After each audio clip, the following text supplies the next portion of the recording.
Straggle in. I am pleased, as always, to welcome you to the Center for Strategic and International Studies. I'm Olga Oliker. I run the Russia and Eurasia program here at CSIS. And we have a terrific discussion for you today. I'm always thrilled to welcome Ruslan Pukhov. Ruslan runs CAST, a private for-profit think tank based in Moscow and focused on defense issues and the defense industry. And he and his co-founder of CAST, Konstantin Mikhienko, have really built this organization up over the last couple of decades into what is truly a source for anyone who's interested in understanding what the Russian military is doing, where Russian defense industry is going, what the capabilities are. They publish some terrific publications, which Moscow Defense Brief and is the one that's in English. So if you want to contact me about that, and also Expert Вооружений in Russian. And you can find all of these on the website and subscribe. But Ruslan will be speaking today about what we can learn from Russian operations in Syria. And I'm also really thrilled that Michael Kaufman has agreed to be a discussant for this conversation. Michael is a fellow at the Kennan Institute of the Woodrow Wilson Center and also an analyst at Center for Naval Analyses Corporation. And he is one of our top experts on the Russian military. So we'll get a Russian view and we'll get an American view. And I see there are a lot of folks in the audience who are also very knowledgeable on these issues. Just kind of to lay some ground rules, Ruslan's gonna talk, then Mike's gonna talk a little bit, and then we're gonna open it up to all of you for questions. And I'm looking forward to a really good discussion. And just something I should have said at the start, in case of emergency, look to me. I will say anything that needs to be said. But let's turn this over to Ruslan, and we'll go from here. Good morning to everybody. Thank you for coming. I would like, first of all, to express my gratitude to Center for Strategic International Studies and personally to Olga Oliker for giving me this excellent opportunity. I'm still a little bit relaxed. I just came late at night from Florida, where I spent 3 weeks vacations with my family. That's why I'm still not, like, when I came here, it was so busy, I felt myself like in Moscow, We at Sarasota, we are very, relaxed. But I think I would speed up due course of our presentation, and I think I would be much better in Q&A than in presentation. I prepared a formal PowerPoint, although it was in Russian, and I would ask Oля to forward it to those who are interested.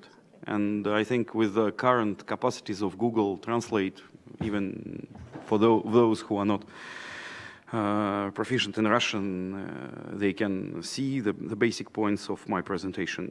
As for the full text, me and my colleague Mikhail Barabanov, we wish to develop it into a proper article and publish it in one of the upcoming issues of Journal for Slavic Military Studies. So if you are a proud subscriber of this, so David Glantz support us, we support David Glantz, you can read the full integral text.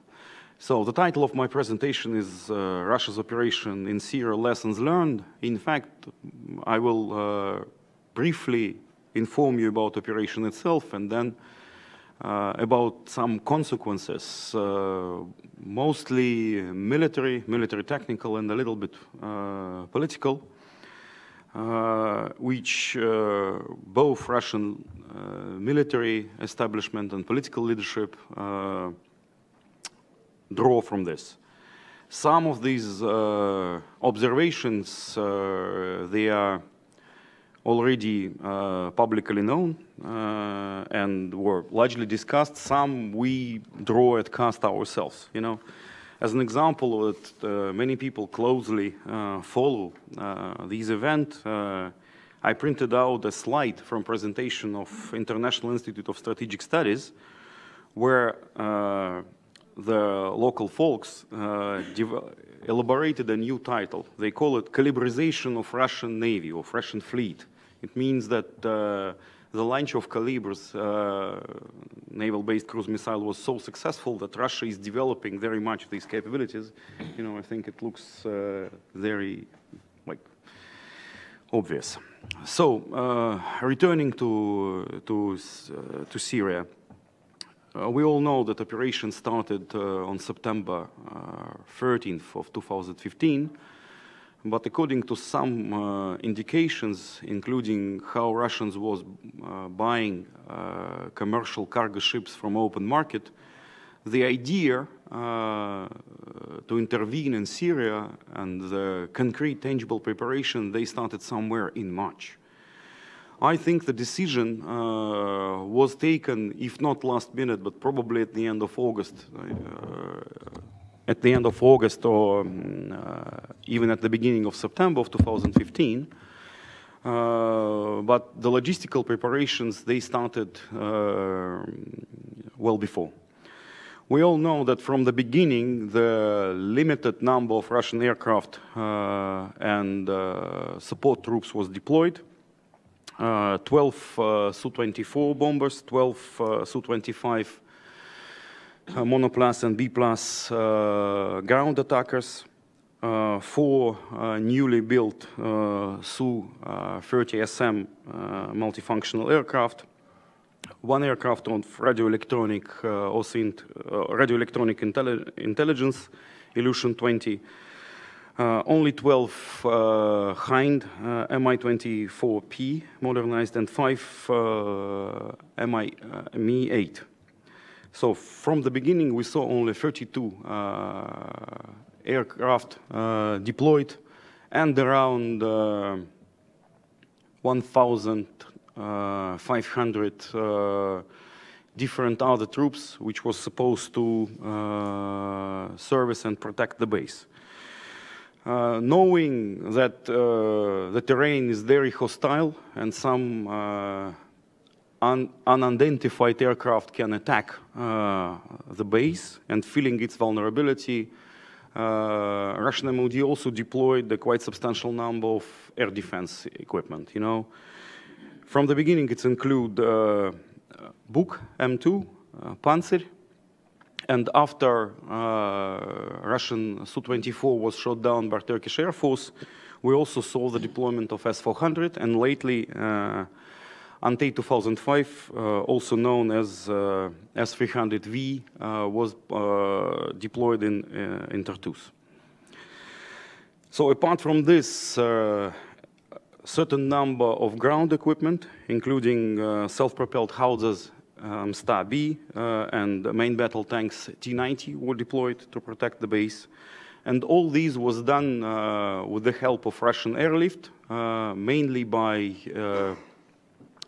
Antonov 124 and Illusion 76, but also Russian Navy, and I will talk about it later, did a very good job extensively supplying the base during the whole operation. And now these phenomena, which is absolutely unique for Russian post-Soviet period and even Soviet period, now it calls Syrian Express. So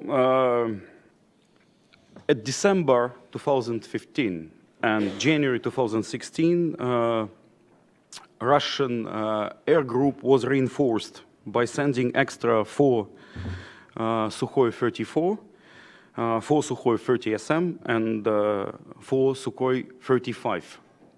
Apart from this, 4 new ground attack Mi-35 and up to 12 Mi-8 were deployed.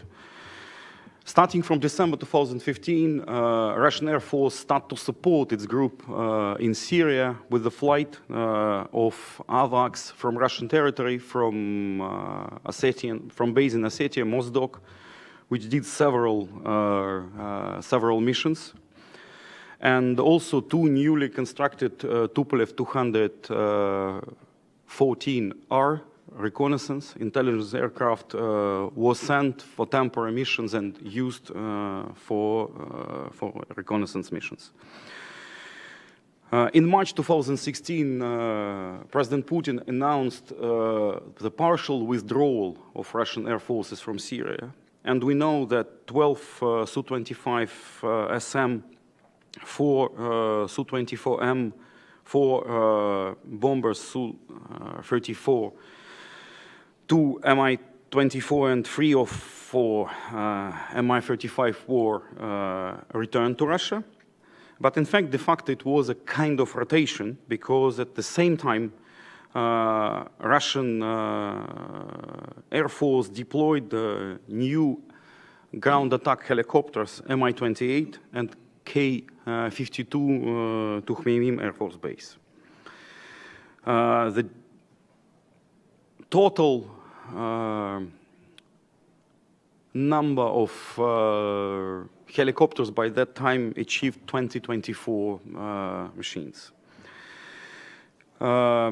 These helicopters were extensively used in support of Assad and Iranian troops on the ground, but it was not enough. And starting from June 2016, we saw that several Su-25 SM and Su-24M were sent back to Syria. The interesting phenomena, which is not very often known in the West, that this is not the kind of elite pilots which were deployed either from the beginning or at certain crucial time of the campaign, but it was regular pilots from all over Russia which was deployed for several months and sometimes weeks on a rotational basis.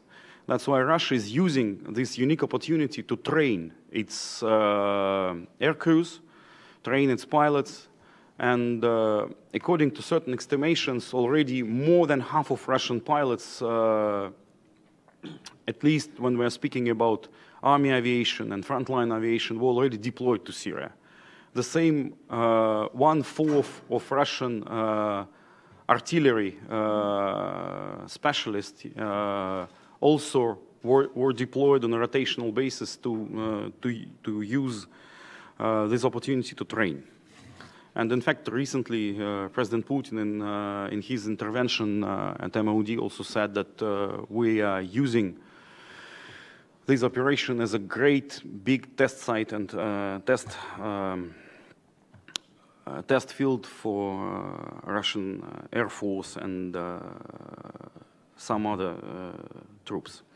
So, for now, January 2017, we have 16 Su-24, 12 Su-25, 4 Su-34, 4 Su-30SM, and 4 Su-35S deployed at Khmeimim Air Force Base. So now we have roughly up to 40 aircraft. Apart from this, during the last 7-8 months, the Russian ground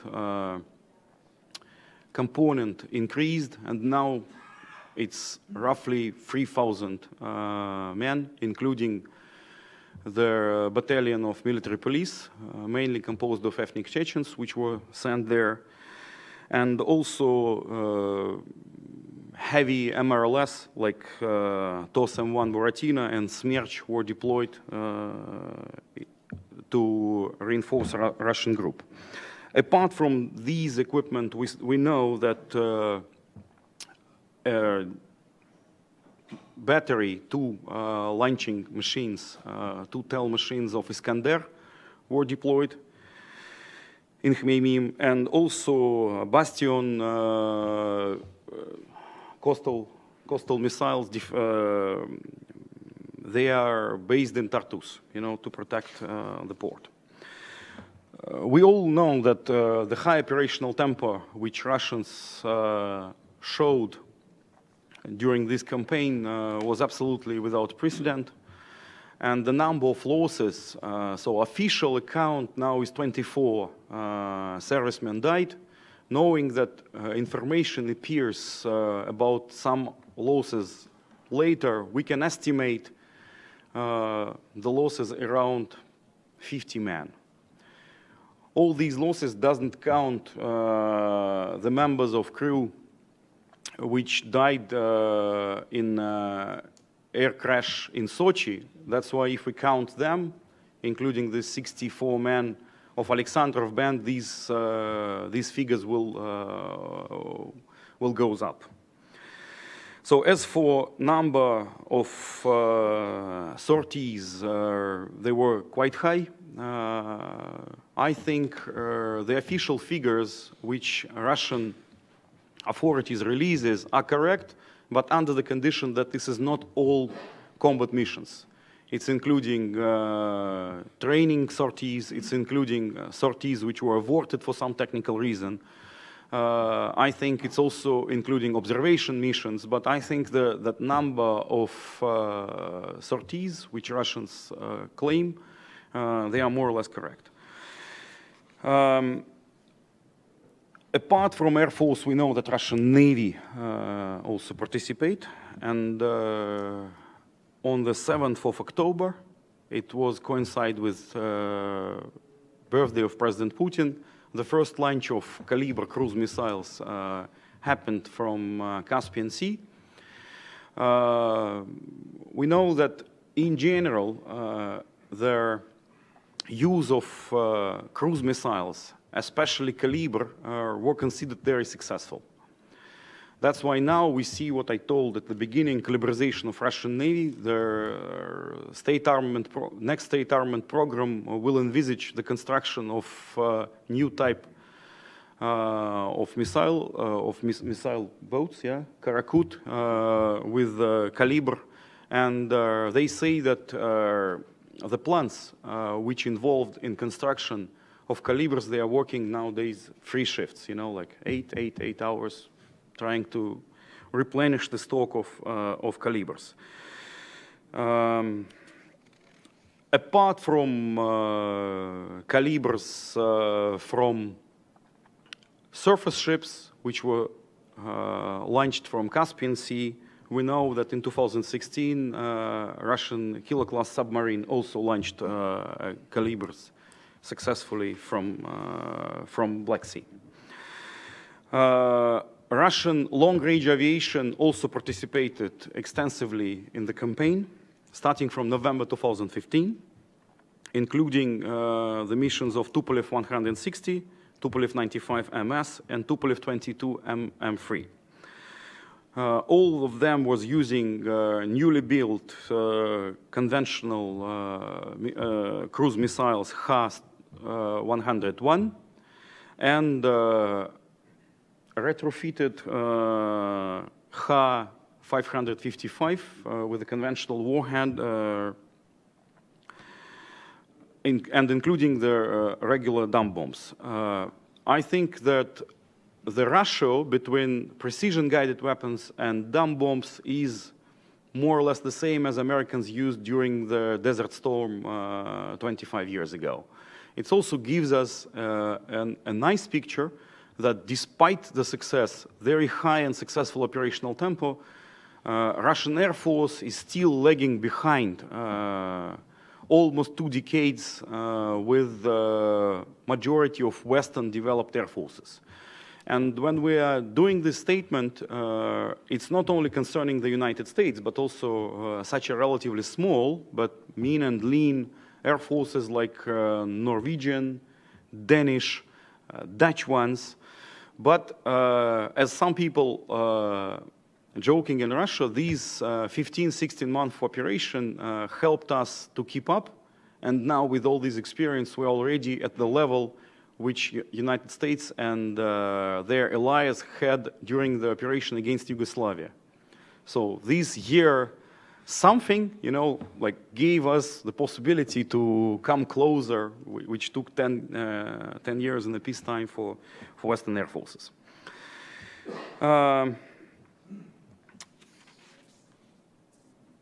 All these, what was said by me was not be possible if would be not very successful and extensive use of Russian Navy, because the main supply came by sea.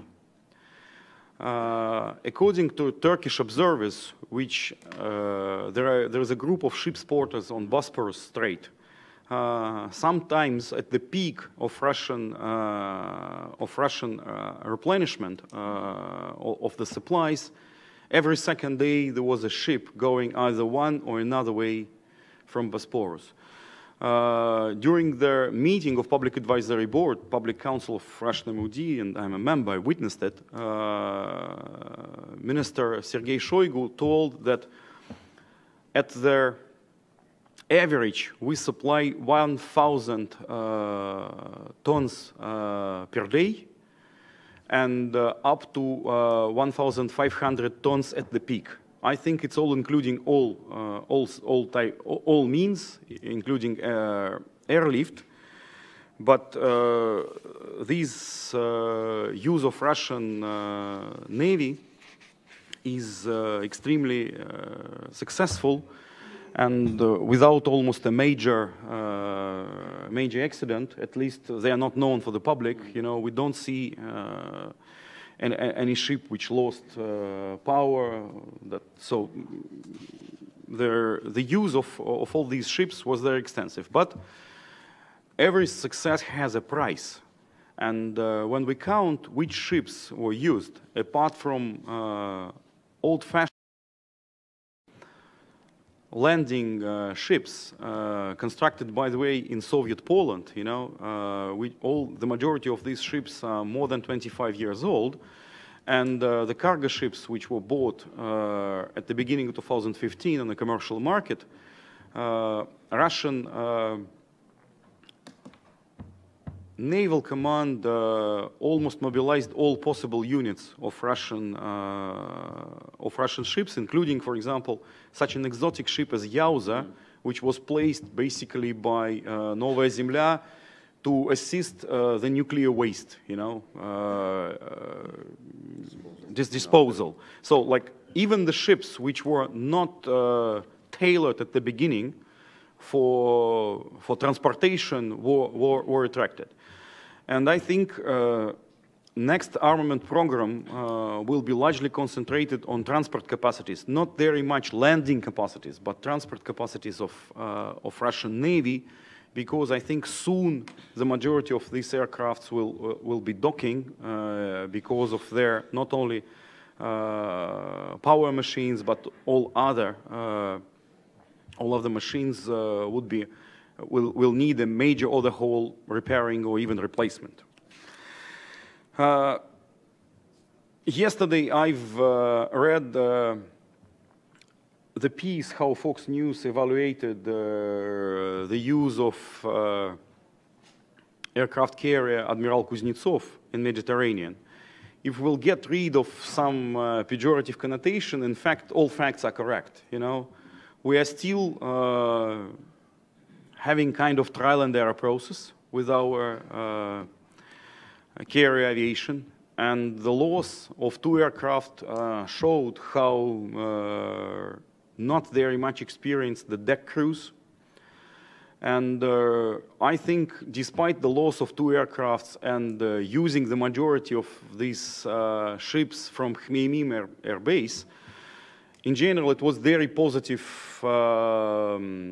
experience. I think many lessons were learned, and apart from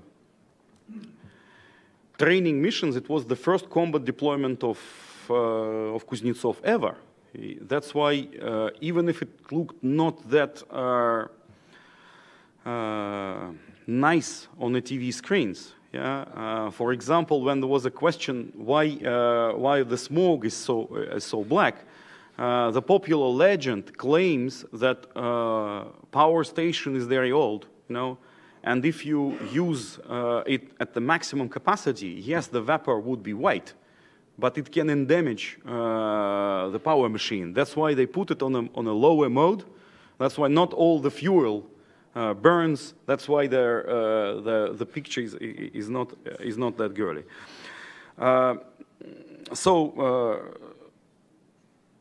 MOD insisted on the fact that 420 combat missions were accomplished. Out of them, 117 at night. Up to 1,000 252 targets were hit. I think as far as the number of targets engaged, we are facing the same problems as France, Italy, and many others faced in Libya, when you have lack of targets.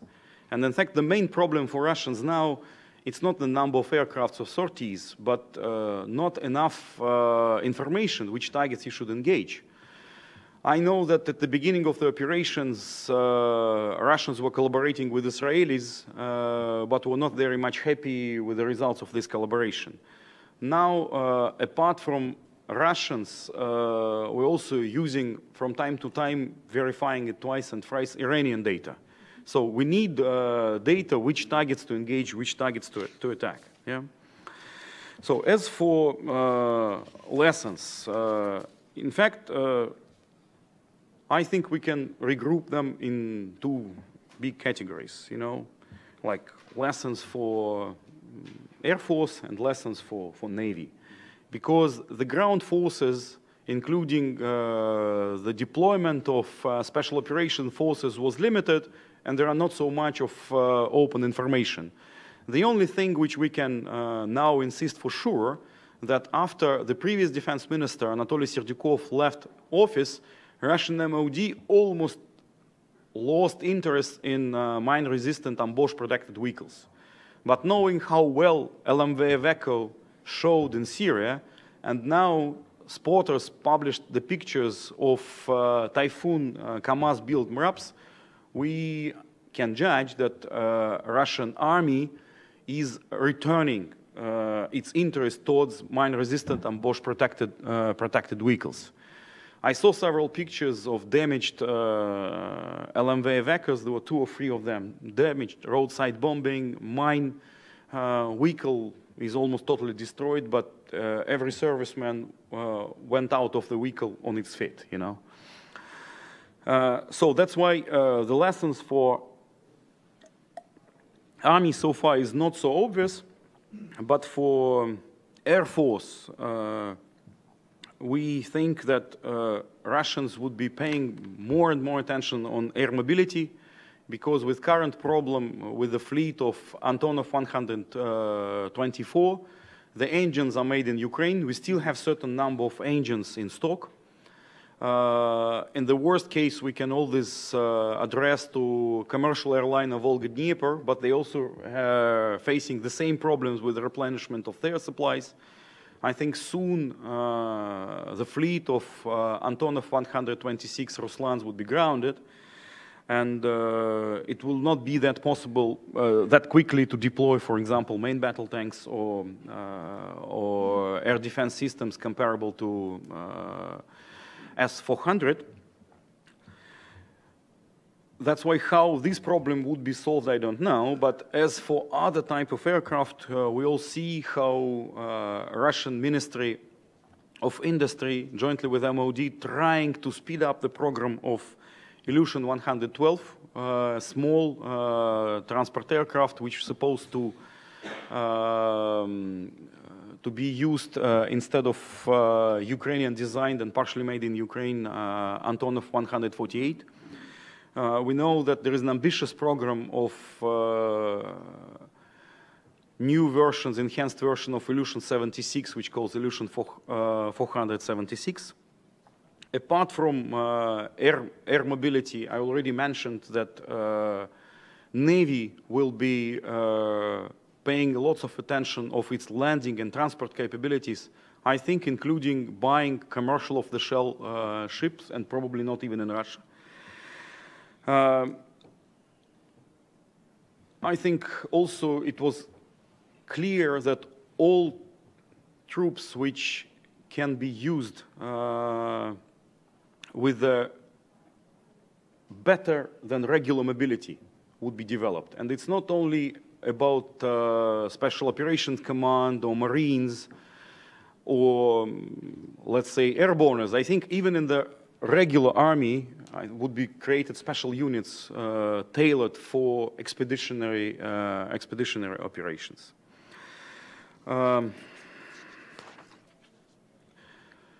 the striking attack capabilities of Russian Air Force also would be reinforced. The main problem of this campaign that apart from dumb bombs, even the bombs with laser correction had its limits, you know. And if the bomb is 500 kilos, very often there is overkill, you know, and collateral damage. And since Russians doesn't have a small size miniature munition, now would be extra efforts done in this direction. And we have either limited or almost zero weapons which can engage small and moving targets. Sometimes we see the target, but we cannot hit it, you know. And I think also lessons, as for capabilities, drone capabilities, the most advanced and successful drones which were used, it was good, reliable, but already obsolete Searcher Mark II, which is constructed in Russia under the license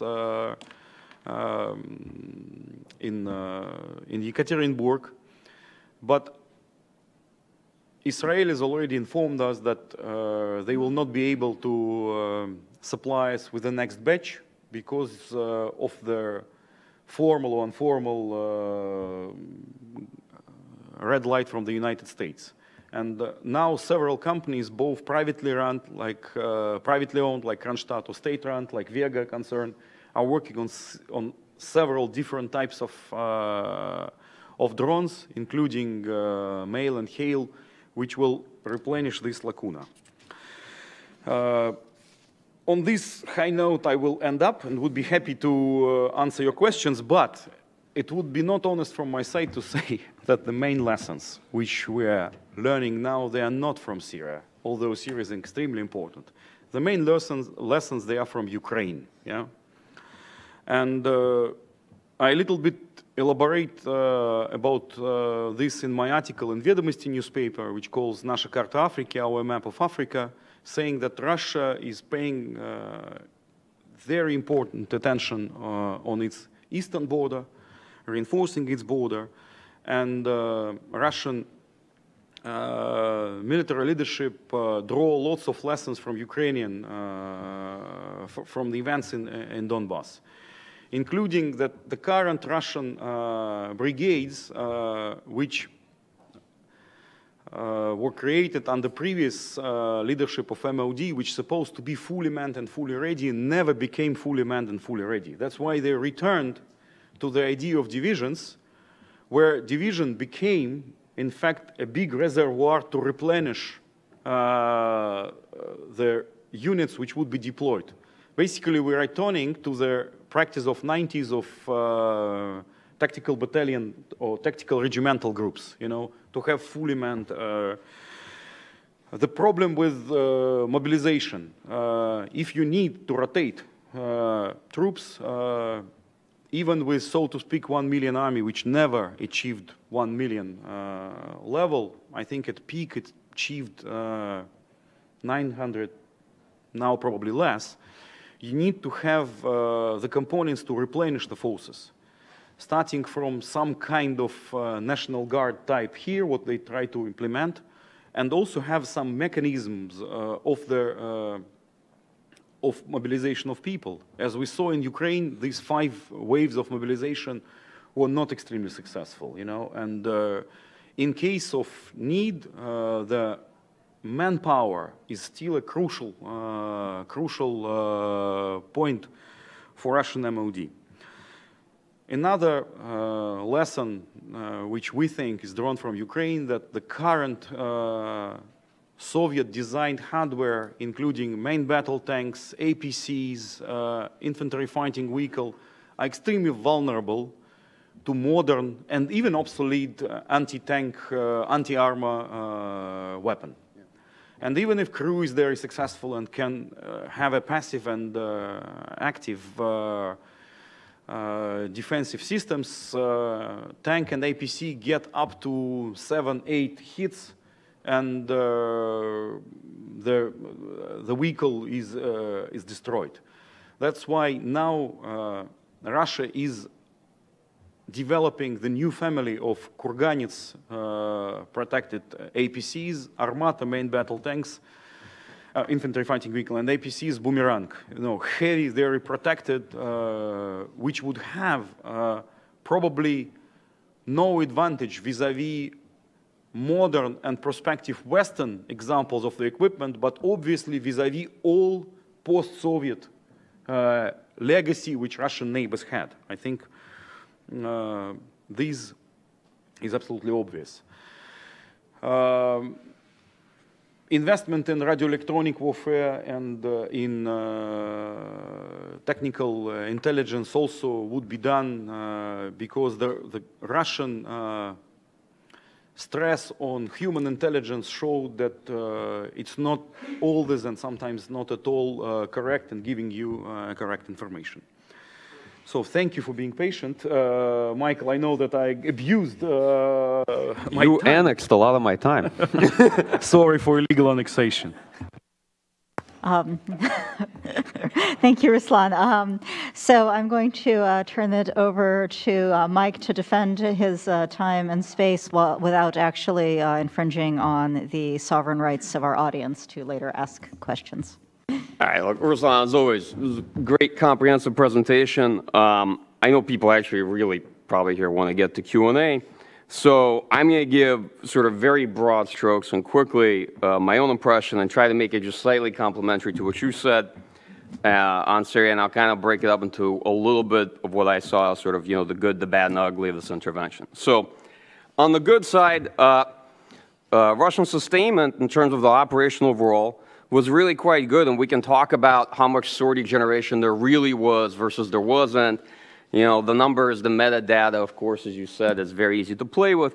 But in terms of, if you kind of break it down and look at something else, which is how many number of flights per airframe they did on days of high-intensity operations, they were pretty good. They were quite comparable to our allies.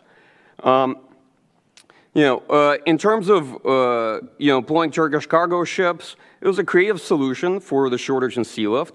I would say by 2016, the use of auxiliary ships versus old Russian LSDs drastically overtook in the Syrian Express the tonnage supply. And what it, I think, really shows to us is that without investing in the sea lift, which is a very expensive capability, which unless you plan to do a lot of away games like the United States, you really don't need, Russia could actually get by with cargo commercial transport as it showed, because this is basically the bulk means of supplying the operation now. And it shows that that you can surge this capacity. You don't have the capacity, you can surge it commercially pretty cheaply. And you can run a limited expeditionary operation that way. Most of the losses were amongst helicopters, which I think is pretty expected in this type of operation. I think what's unexpected is that nothing fell out of the sky, because all these Soviet workhorses of Su-25, Su-24. I'm afraid that I will forget the general designer of Black Shark, Mikheyev, said, helicopter, it's not летательный аппарат. Not a flying. Not a flying vehicle. Yeah. This is the mechanism which man raped to fly. Yeah? And in fact, we in Russia call helicopter, it's not a aircraft, it's a brick with a ribbon. That's why I'm not surprised that helicopters fall down. In fact, they are split in two big categories: those who already crashed and those who would crash in the future. Right.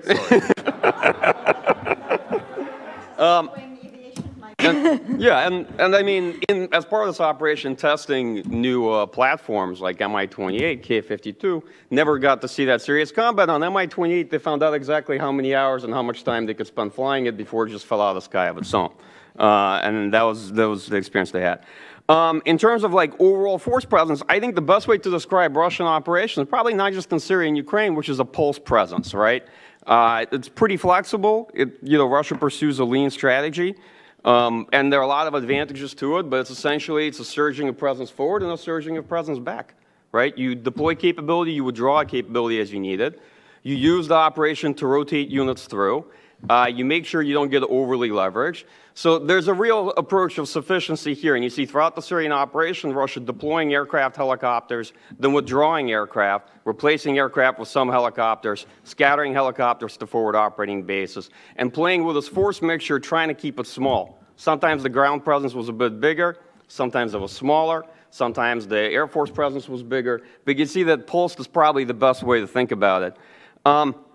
Ground forces, I mean, I think Russian special forces ultimately did play an important role in the fight. So did Russian private military contractors that were, like Wagner's group and others that were highlighted in the news. It's unclear what impact they had, but... One thing, I'm sorry. Yeah. You're not done? No. When we are speaking about Wagner Group, we should always remember that this is not the PMC Right. in the Western term of the world, you know? It's, from one point of view, it's a hybrid, I'm sorry. It's a PMC, it's acts, these people are not как под присягой there, but I have impression it's something like now Russian MOD have a short contract. If you wish to fight, you can contract, yeah? But when military psychology is like tested and you're basically not fit for service, but you still want to fight.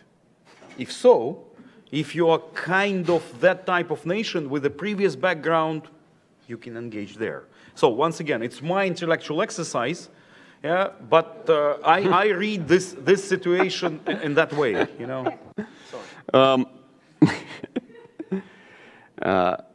Yeah, well, yeah, on the issue of PMCs, I think that in terms of Russian combat losses in general operation, I agree with you that they're probably 50, somewhere between 50 and 100, and then the rest of them are amongst PMCs and various other people that went to fight, and either they volunteered to fight, or the money was good, or they wanted to fight, and the money was good. Those two incentives often come together, but we don't know what those casualties were. All right, so let me fast forward. This is the good. So the end point on the good is the logistics were good, much better than you thought they would be. Right? And logistics is that's the key of expeditionary operations. That's really the core of it. The bad. Well, there's obviously a lot for the bad. That's a pretty long list, but let's say this, as we agreed. Very few precision-guided munitions used, and those precision-guided munitions that were used were not very precise. Right? There's a lot of tinkering to be done there. Targeting pods, you know, Russian Air Force continues to dream someday they will enter 21st century. They get targeting pods. You know, this Gefest SVP-24 and 22 bombing system. Okay, it's obviously is a much bigger improvement than not having it, but all that being said, Syria, despite kind of popularized media accounts, actually did have a prevalence of man-pads. That's how the Syrian Air Force lost the Syrian Air Force, right? So the Russian Air Force was forced to fly at medium altitude, and that's just a basic fact that once you get above a certain altitude, you have such a dispersion rate of unguided bombs that SVP-24 can't save you, okay? It can't do much for you. So what happens is you're doing a lot of bombing, but you're hitting a lot of sand, right? The efficacy of your bombing campaign drops down, and the system makes things better, but it really improves things at a lower altitude, which Russia couldn't fly at to avoid because of avoiding losses. Most drone footage, as you said, I mean, these are ultimately Israeli license-produced drones. Russian medium-sized drones only really start flight testing, what, this summer. So we still have quite a long way to go from what Russia's deploying a lot of different drone systems across its force. Most of them are smaller, short-range or disposable drones. Medium drones are in the pipeline, in the works. Some are in design stage, some are in flight testing stage, but we can tell that there's still some time away from actually having their own capability here. You know, the ugly. Well, there's a bit here. Obviously, the worst part was naval aviation. You know, unfortunately, Admiral Kuznetsov killed the most Russian plane in this intervention, more than Turkey, and Turkey was a contender. So, and you said two, but I think one aircraft fell out of operation on the way down when it was doing flight operations off Norway. So I think probably 2 aircraft lost, but in terms of aircraft that fell out of service, we might go up to 3 or 4. Yeah, naval aviation still has a very long way to go. That's very clear. Another part of it is you could clearly see, you know, with this M54 FAB-500 bomb, the loading on Su-33. I think M54 means it was adopted 1954 year service. Yeah, something along those lines. So you could see that in terms of naval aviation, there weren't just problems on board the Kuznetsov, which is to be expected. That's a very troublesome and notoriously unlucky ship. There are also just basic problems, which is your, you know, 50s unguided bombs that you're loading onto aircraft. You know, or a couple of things I'd say probably, you know, during the episode with Turkey, Russian combat search and rescue did not come off looking all that well. When the 2 pilots were down, that did not a successful mission. And on long-range aviation, I think long-range aviation in terms of firing standoff guided munitions did quite well, but these like Tu-22 bomb runs at 25% payload capacity from Mozdok, dropping FAB-250 completely unguided bombs. This is just like 1950 style bombing. This is, of course, looked very impressive on TV, but the reality, the actual impact on the ground, I think, was pretty minimal. And the last part is, yeah, Russia's LST's fleet, right? Landing ship tank fleet. So the youngest is 25, and the oldest is 50 this year as a commemorative event, right? This is their age range. And that's pretty problematic. I mean, they're still serviceable, they still perform, but in terms of the actual seaworthy landing fleet, they're getting pretty old. Questions I have, and you touched on this at the end, I think one of the most important questions was how much of this air campaign was really information-driven? How was the Russian Air Force putting together strike packages? Where did the intelligence come from? Did it come from Syrian Iranian intelligence? Did it come from some of their own reconnaissance? What percentage of the time did the Russian Air Force actually know what it was hitting?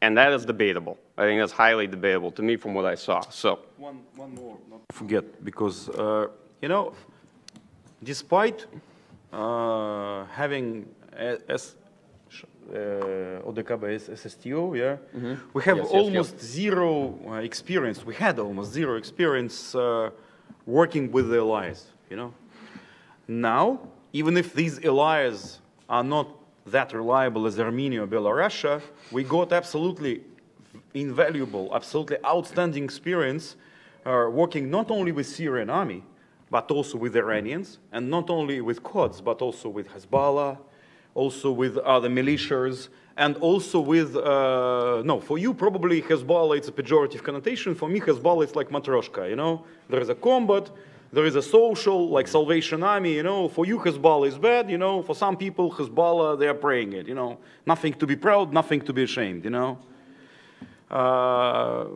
United States also have an experience to working together with such people, you know? I even don't dare to mention them, you know? Especially at night, you know, children will not sleep. don't digress. Yeah, and even Iraqis, you know, and when you cooperate with people who are deep-rooted in Soviet legacy, who are using Russian language either as a lingua franca or they are bilingual, and here, all different, culture different, language different, no experience. And I think these 15 months, even if the results of this cooperation is mixed, I think it's absolutely unique thing, which we probably had in Afghanistan a little bit with locals, but also within 25 years, I think there is almost no officers in Russian armed forces who had this experience. Sorry. Sorry. I mean, this is actually one of my questions, and we'll let Mike finish, and then we'll. No, but I'm going to, since you're answering it anyway, and then we'll turn back to Mike, and then we'll go back to the audience. No, I mean, what do we know about how the cooperation works? I don't have a pen to take notes, that's why I was afraid that I will forget. What do we know about how the cooperation works? I mean, what do we know about how targeting packages were passed over? What do we know about coordination on the ground? How did they overcome language difficulty? I mean, and this is something I've been very interested in because the United States has had trouble with this, and it's had trouble with this with people who speak excellent English and operate the same equipment. So, I mean, are there things we know about this? Is there? I mean, from watching the campaign, look, getting above the tactical level, but at the way the operation was run, the campaign proceeded, there were clearly areas of alignment and pretty obvious areas of differences that started to emerge at Palmyra. And that was very clear, where Syria and Iran started having some different operational objectives from Russia. I mean, my view is that, look, any campaign like this with allies, the experience is always very mixed, right? That's the joy of working with allies. And I agree with Ruslan that for Russia, this is no doubt a unique experience in the last at least 25, 30 years. But overall, I think Russia, Iran, Syria have managed to stay in this coalition. There were some very prominent public moments that are almost embarrassing, like this thing with Iran a couple months ago, remember, over Hamadan Air Base. This is a great... yeah, well, yeah, right. So, so there's, I mean, that was a more public episode, but I think in terms of the actual campaign, probably more obvious differences, from my perspective, emerged around February, March, where It was clear to Russia that on the one hand, very successful shaping facts on the ground, and they were doing quite well. But on the other hand, the state of Syrian forces may have been a little bit misrepresented to them early on, and they intervened kind of late, and the Syrian army had really degraded to a pretty low level, not much holding it together as a real army. And then there were some differences as to what you want to fight for, which is how you're actually going to shape the campaign. Do you want to fight for cities? Do you want to spend 7, 8 months fighting over Aleppo? Or do you want to pursue other objectives? Do you want to lock in gains politically with a deal with the United States? I've written about some of these, War on the Rocks, other places. So these, to me, it was obvious that the objectives differed, and that became apparent starting in March. No, let's go to Q&A. This is the best part. All right. Thanks. So I thought that was great. Before I do turn to the audience, I have one more question that I want to raise, which is, what do you see, in terms of what we see Russia learning, what are they learning it for? As you kind of watch Russia invest in the calibrization of the fleet, as you watch Russia take lessons from both special forces operations and air operations, from the deployment of the Kuznetsov, what do you think they expect to be doing with all of this? What sorts of wars do you think they expect to be fighting? Well, there is a short and long answer. Short one, I don't know. Let me speculate. You know, the long one, everybody got excited and paranoid when Russia returned Crimea home. For me, return of Crimea home was the return to normal. So the last 20, let's say from the collapse of Soviet Union until the return of Crimea, how to put it politically correct? It was macro-historical deviation, you know? Russia wanted to be friend of the West. And for me, for example, I always had very high opinion about Robert Gates until I read his memoirs, you know? And in memoirs, I understand that it's extremely mean and not intelligent person, because when he's writing and mocking at Putin and at Munich, saying something like Putin is begging, you know, humiliating him. And when he's describing how in '92 he did his lone march of head of CIA, of his head of CIA on Red Square, you know, like it was my personal parade, you know. I think in 2007 in Munich was a cry of soul of Putin. We wanted to become your Poland. We wanted to be, you remember this Putin's 2001 phrase, Russia member of NATO, why not? Why not? Putin thought that Yeltsin was correct as far as the target, but he was not intelligent and smart. Me, I'm smart, and my people are smart. We would be basically a partner of the West, you know. That's why this 9/11, Afghan transit, by 2007, was a terrible frustration, you know, that West and the United States... I think this is the very long answer. No. It's extremely important because before 2014, there was no Russian troops by Crimea border. There was no idea to fight West, you know. Under Serdyukov, Kaliningrad became de facto demilitarized, you know, was very limited number of troops. And now we see all return back to our macro-historical norm.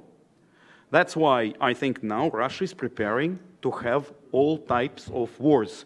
With Japan for Kuril Islands, with China. Unfortunately, now it's a nightmare of General Gerasimov, or who will take his chair. Now we are preparing to fight our neighbors, United States. That's why development of the new intercontinental ballistic missiles. That's why, but short answer, I don't know. If you prefer short answer, take it, Dr. Oleka. Okay. Yes, you want to respond, Mike? Well, I mean, I like to respond short answer, but... Short answer? Yeah. Small is beautiful. Yeah. We might have done better with a short answer. I think in terms of contingencies, probably the ranking order today for Russia is 1, Ukraine, a larger second war in Ukraine over the medium to long term. 2, still a conflict that involves NATO, and the proximate source of that conflict would be Belarus. I know the answer in Washington, D.C. is always the Baltics, but it's not for Russia, it's Belarus. 3, a contingency in Russia's near abroad, either in the Caucasus or Central Asia. And I still think that best military leadership in Russia is always to central military district, and central military district commanders grow up into the general staff, and they end up running the Syria operation, and they end up becoming chief of general staff. In Russia, it's very disappointing to people who are very excited about Western military district, but that's typically not where the best Russian military leadership is, and it tells us a lot. And of course, there's the Pacific contingencies of, maybe fight United States and Japan and the Pacific and some defensive conflict. But realistically, Ruslan, I think Russia always looks to the Pacific as the war will always be in Europe, and it may horizontally escalate at some point to the Pacific, but the proximate course of, cause of conflict will never be there. Probably answer in a collateral way. At CAST, since we're a kind of commercial hybrid, we study very particular things, but there is one country which of crucial interest for us. It's a country called Algeria, And let's say 10 years ago, how was the threat perception in Algeria? Islamist insurgency, first. Then blank place, on 4th place, Morocco, And then nothing. What now for them the pyramid of threats? West, NATO, France, because they're afraid that they will come as they came to Syria to correct the identity of militaries. That's why having now almost zero money, they keep contracting all these heavy platforms. So West, then a little bit of Islamists, and no Morocco, Perception matters, and even if these perceptions are misperceptions, I'm sorry. Okay, it's y'all's turn. A few ground rules before we begin. First, I'm going to take 3 questions at a time and ask. The ground rules apply to Ruslan and Mike also, who should stop giggling in the corner. There's a camera on y'all, so yeah.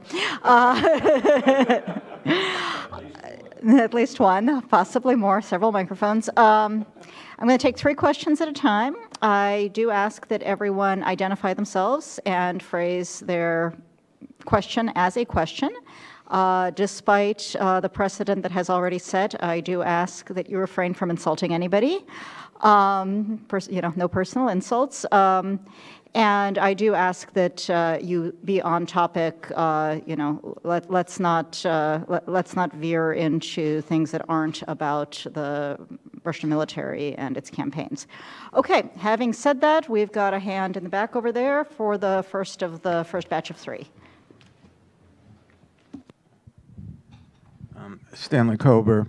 At his press conference in December, shortly after the murder of the Russian ambassador in Turkey, Putin said something that has been neglected, which I think really bears on this issue. He said he was skeptical that the aircraft, I'm quoting from the press conference, was downed without the order of Turkey's top leadership. But he says, I am beginning to change my mind. The infiltration of Turkey's government agencies, including law enforcement and the army, by destructive elements is certainly deep. We see that this is a fact. This is taking place. If Turkey's security agencies are being infiltrated by these extremist elements, what are the implications for Russia? What are the implications for us? Okay, next question. Right over there. Alexander Meligishvili, IHS Market. Thank you very much for your remarks, very informative. I have a kind of a 2-part question that is directly related to Russian involvement in Syria. I want to backtrack a little bit and hear your view on what happened actually with regard to the use of the Hamadan base in Iran. There are several different versions of it, and one of the prevailing versions is that it was very badly mishandled by the Russian mainstream media. I'm referring to the 3 TV segments that were basically later on conveyed to the supreme leader and created a great deal of backlash in Tehran. So that's one. And the second, I'm really curious to hear your view about the efficiency of the operation of the quadrilateral center in Baghdad, which was established sometime in late 2015, please correct me if I'm wrong, where you have Russia, Syria, Iraq, and Iran essentially engaged in the exchange of the military and other information. Thank you very much. Take one more. And back, let's just finish the back row of questions. Hi, Richard White, Hudson Institute. Just a question about military coordination with Israel. What was the extent to which possible deconfliction or at least early warning was established to prevent any incidents?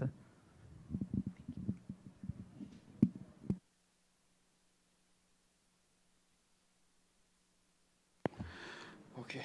None of these questions in the area of my expertise. That's why I can answer short, I don't know, or long. Which answer you prefer? Short, okay, I don't know. So seriously, as for Turkey, you know, basically there are 2 points of view on Turkey, especially when failed coup happened, you know. Some observers said, oh, cool, Turkey now is in a big mess and it's out of geopolitical game. I simplify to extreme. There was another point of view. Imagine if Turkey became weak, it's probably even worse for Russia. Because if until recent times certain parliamentarians could stood up, certain journalists could say, why we are giving refuge to the extremists from post-Soviet space, you know? We should not do it. So, in general, so weaker Turkey is not that good for Russia. Since I'm not a professional Turkologist, I think that these more or less 2 points of view is fighting in Russia, both in general, among general people, and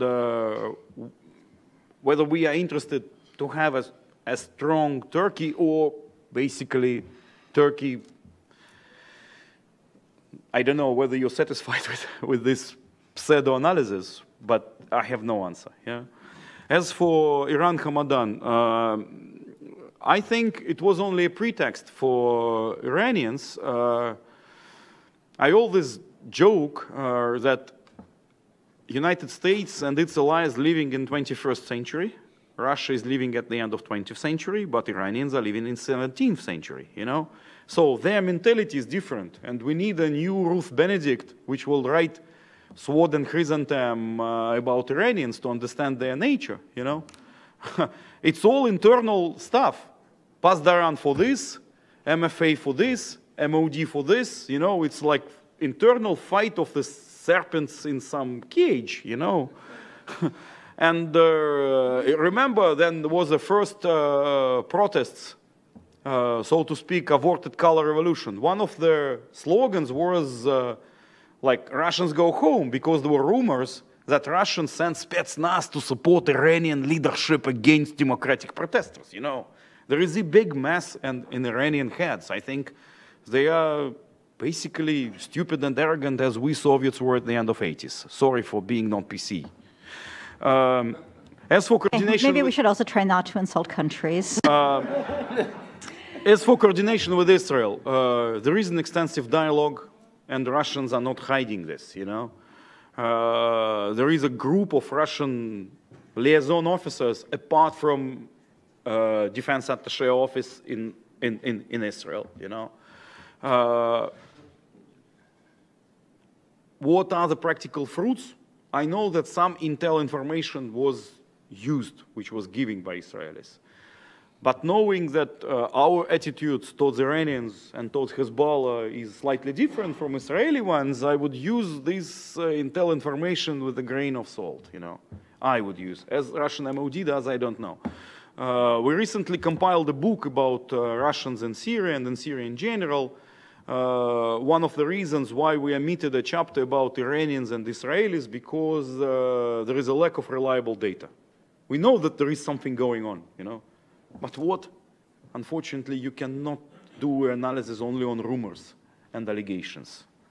Sorry for not persistent and consistent answers. Do you have anything to add? Yeah, sure. On the Turkey question, unfortunately, I don't. It's a good question, but I just don't know. on what happened between Russians, Iranians, and Hamadan Air Base. Principally, I agree with Ruslan. The big problem is that Iranians kind of living at least in the previous century. So clearly there were big political problems with Russia using the air base. And in fact, a lot of the footage Russia had flown that week was clearly old file footage. It was not the file footage of those flights.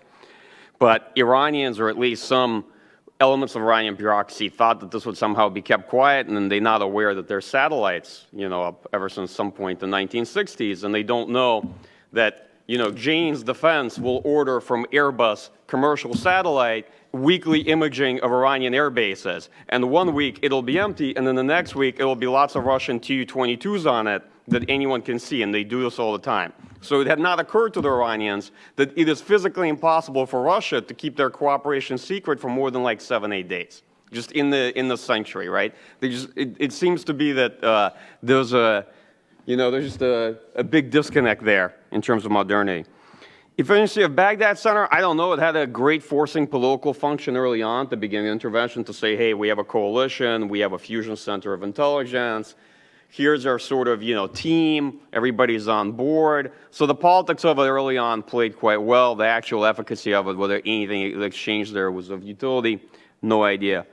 To Richard's question on coordination with Israel, well, it seems that from watching the last year and a half that it's not bad. Russians have the opportunity to fly and they can skirt Israeli airspace and it's not a big deal. And Israelis seem to have the ability to bomb in certain areas inside Syria.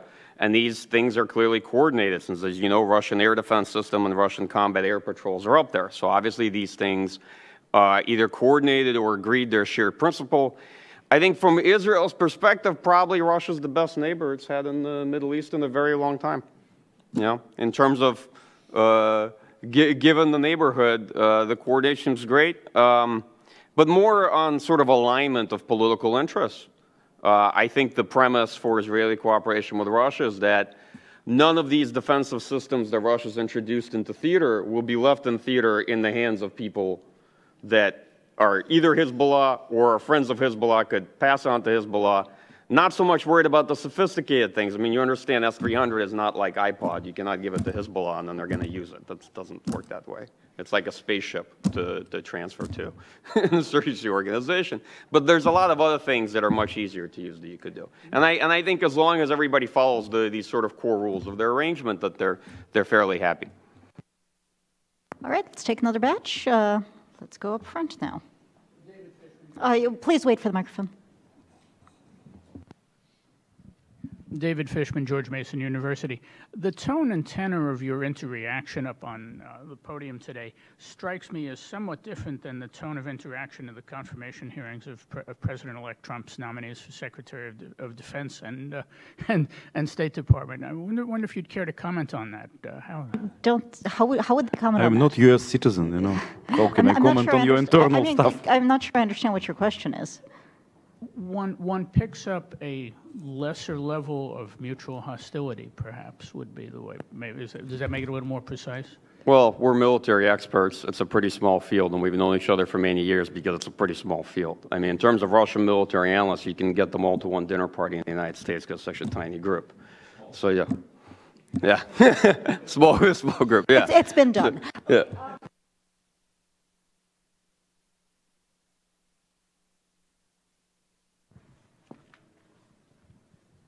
So it means how dirty Russian dares to stay here on the podium and share with U.S. agents. I understand you correctly.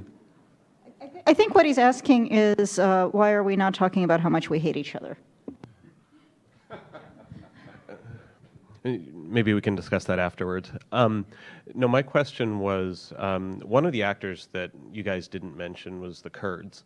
And I was wondering if you could say something about the nature of the Russian military and political, potentially, interactions with the Kurds and how it's been shifted by the kind of rapprochement between Russia and Turkey.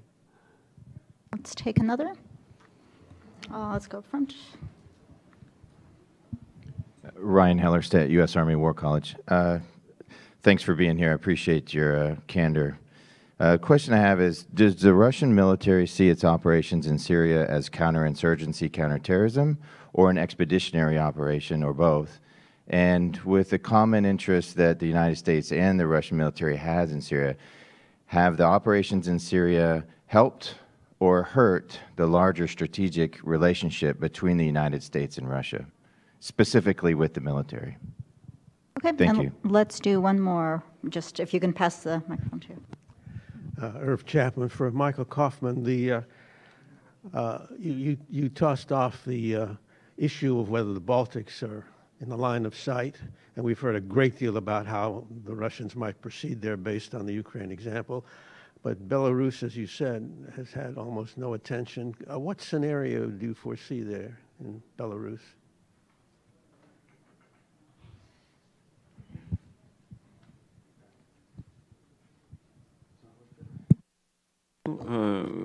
Thank you for addressing question about Belarus to my friend, because I have zero knowledge and that obviously cannot. So as for Kurds, once again, it's not even an information, it's just kind of something in there how I feel it, that Kurds, as you know, Barzani, Talabani, and one is teamed up, I don't know, with Turks, Israelis, so basically we will never be there that influential, you know. They have other patterns and other friends. But it would be nice to influence them somehow. That's why Russia also participated in these grants with weapons, probably some pseudo-instructors, but I don't think that you need an instructor, as Americans said, to Yavoriv test site to teach Ukrainians how to use Kalashnikov assault rifle. So probably there are some liaison officers, but my opinion that we are trying to be present, we are trying to influence, you know, but I don't think that our influence on Kurds in general, no matter which group, even affiliated with PKK, is strong enough. But once again, don't know. As for Russian operation in Syria, whether it's intervention, you know, our military science or military art, operational art, degraded the last 25 years. That's why sometimes we simply do it, you know. It's like when I created CAST, I first thought that it would be NGO, then I thought it would be think tank, now it's for profit, it's basically a company which sells analytics for people, you know. I never had a strategy, you know. I simply worked in the field which I liked. The same, I think, there was no someone who is drawing before we went where what type of operation would be. Later on, people like you and me will invent labels for all these operations. Mm-hmm. As for whether it's good or bad, if we painted black and white, I think it's bad for Russian-US relations. If it would have turned in a after Paris attacks, in a joint real coalition, as we used to fight shoulder to shoulder with Nazis, you know, but we were not even that close, you know.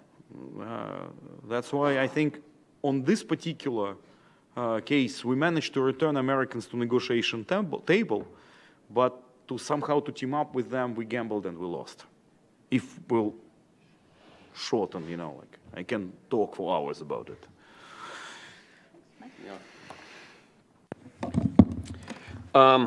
Okay, let's see.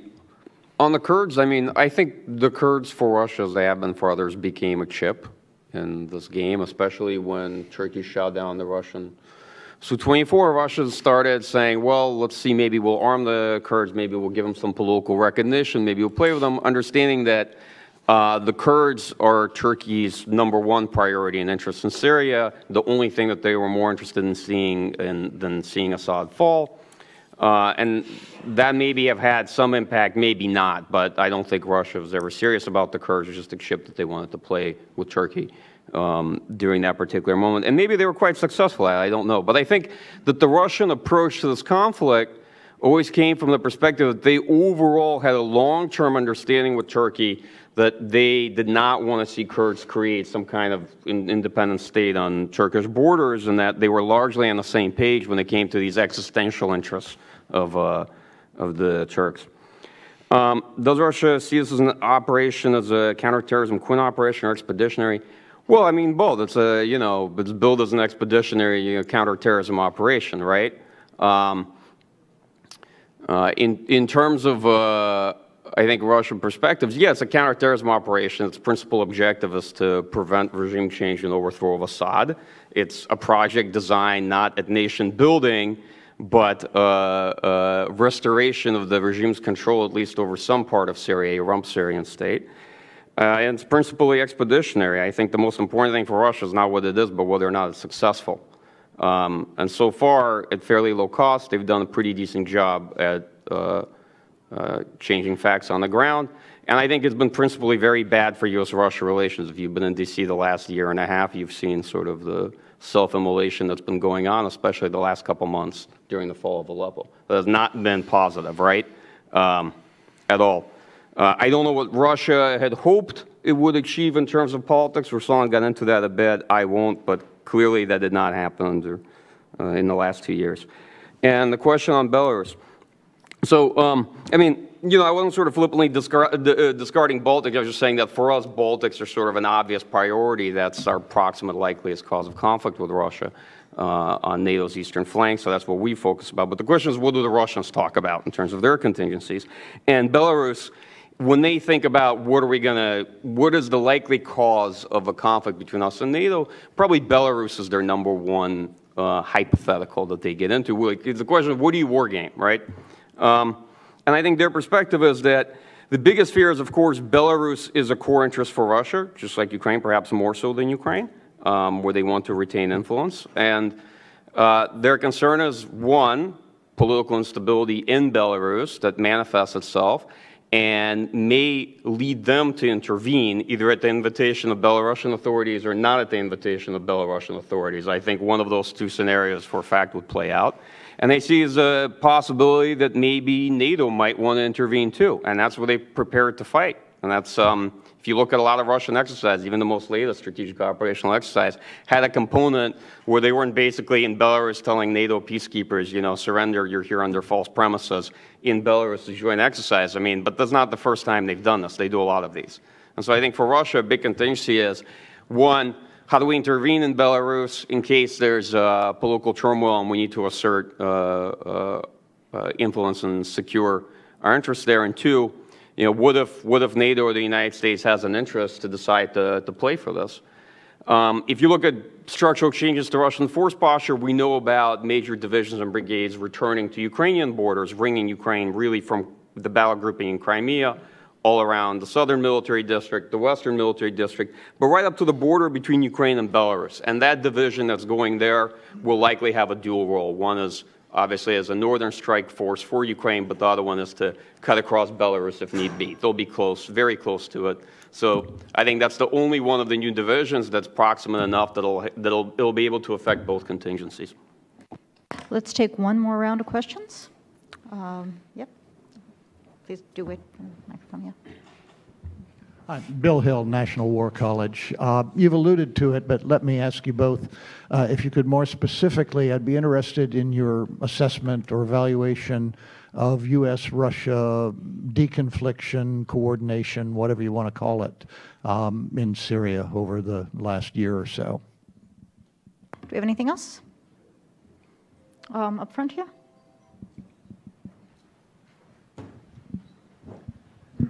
Jong-Soo Kim, I'm a student from USC in LA. How will domestic pressure in Russia affect or has affected Russian military operations in the Middle East, or mostly Middle East, but I guess anywhere else too? Can you reformulate? He's asking. Is there one more? No? Then let's let Ruslan and Mike answer. So, once again, Bill, I'm not a specialist, but I think Americans did a great job for deconfliction, Russians could perform better in the deconfliction, but also at a certain stage, probably the talk was they're meat eaters, but the actions were vegetarian. I mean, like, basically everybody understand to what consequences, It can, you know, if US aircraft shot down by Russians, you know, probably would be no nuclear attack, but it would be not good, you know. Let's put it like this. That's why I think if I would give marks, I would give A++ for Americans and A- for Russians, you know, like under current climate, you know, with current paranoia and mistrust, it was very good. And I think there was a serviceman in uniform, you know, he left, but I would have said, like, good job, thank you very much for preserving world peace. As for public opinion, you know, public opinion follows, and we see people are still supportive, probably not that supportive as they used to be 15 months ago, but since war is not very costly in terms of lives, and also in terms of this. It's basically cost us several snap inspections, you know. The current political and military leadership in Russia adopted this kind of technology of cheap wars, you know. It's not like Afghanistan where you really was bleeding, you know. That's why when Russians intervened in Syria, I remember some articles here entitled, "Let Putin Bleed." If Americans will not directly intervene, if the current future administration will be that moderate as Obama one, not sending manpads, we can sustain at least several 18 or probably 24 months. But it's my kind of vision. I don't know what people think in Kremlin. Mike? Deconfliction, I mean, yeah, I think the United States did very well. This is a priority, and I agree much with what Ruslan said. I probably have slightly different evaluation, not just based on recent reporting, but in general, I don't think Russia did nearly as well as deconfliction, in part not because they were bad at it, but because they wanted to use this as a forcing function at several points of negotiations and tensions with the United States in Syria. And they would intentionally not only not deconflict operations, but do very, very naughty, dangerous things in order to force conversations. And in order to increase pressure, and I honestly think that at times that actually worked. I mean, if you remember the bombing of a base just across from Jordan's border back in early summer, right? That I think was several strikes during the course of one day, that was not sort of an error in deconfliction or a misunderstanding of what the thing was and what was going on. That was very intentional, was done for a purpose. So in this respect, you know, I'm not sure how I would grade it, because I would say deconfliction worked, and when it didn't work, it a lot of times did not work intentionally. So that also worked for Russia. We have still very limited information about real Russian-US negotiations on Syria. For example, for me, it was always a big question whether Americans really knew about Russian deployment or it was a kind of surprise, you know. I spent almost a year knowing that, no, it was not a surprise, you know. Neither Russians nor American administration denies, but Russians consult with current administration and basically talked and informed them about their operation. But under current political climate, for Ash Carter and his people, and I think for White House, it was better to pretend that it was a surprise for us. That's why if we think that world is black and white, and on one side there are black people, on the other are white, no, it's not a cartoon, you know, world is gray. Okay, so with that bit of either fake news or new information having entered our discourse, I'm going to thank our panelists for a very engaging discussion, which I think has given us a lot to think about, and I want to thank the audience as well. But please do join me in thanking Ruslan and Michael.